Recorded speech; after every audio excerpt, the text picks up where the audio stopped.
Time is running out. Calling all patriots and lovers of our constitutionally protected, God-given, self-evident, inalienable rights in Tennessee and the United States of America. If you are sickened by the liberty-eroding activities of a government that hates you, then it is time to wake up. If you are fed up with the tyrannical leadership on display by all levels of government, now is the time to listen to your reveille call.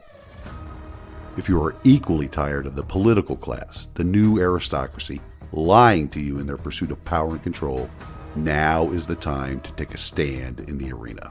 Please welcome your host, Larry Linton, U.S. Navy veteran and candidate for Tennessee House of Representatives, to the Liberty, Leadership, and Lies podcast.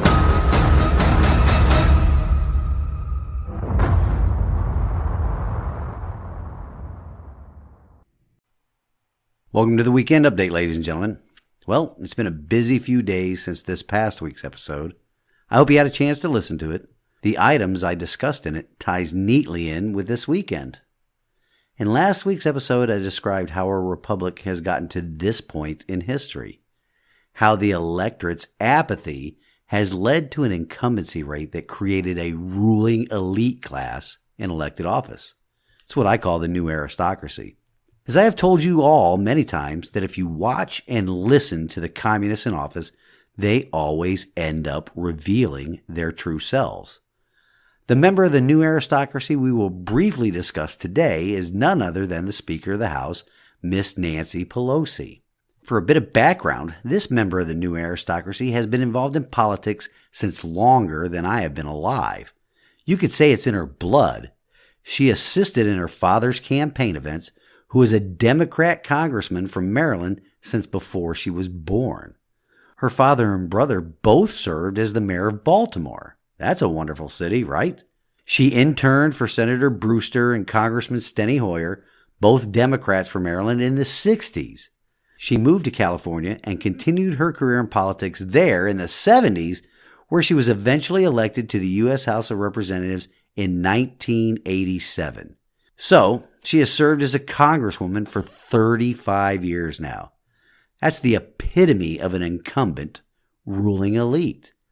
Well, this communist revealed what she actually thinks about illegal immigrants. Based upon the recent actions of a few governors transporting illegal immigrants to sanctuary states and sanctuary cities, this congresswoman said the quiet part out loud about how the communists view these people flooding the southern border. During a press conference yesterday, this advocate of sanctuary states and cities railed against governors like Governor Abbott of Texas and Governor DeSantis of Florida, railed against them relocating illegal immigrants from southern states to these northern ones. She actually stated that these illegal immigrants need to stay in these states and pick the crops. Her actual words were this, quote, "We have a shortage of workers in our country, and you see even in Florida some of the farmers and the growers saying, 'Why are you shipping these immigrants up north? We need them to pick the crops down here.'" Unquote. Cheap labor and potential voters. That is how the communists truly see illegal immigrants. Never forget, they always reveal themselves. The new aristocracy created by voter apathy and the incumbency that results from it. Career politicians and their political parties are destroying our republic. But now for some good news. I'm coming fresh off of a retreat held by the men's ministry at my church.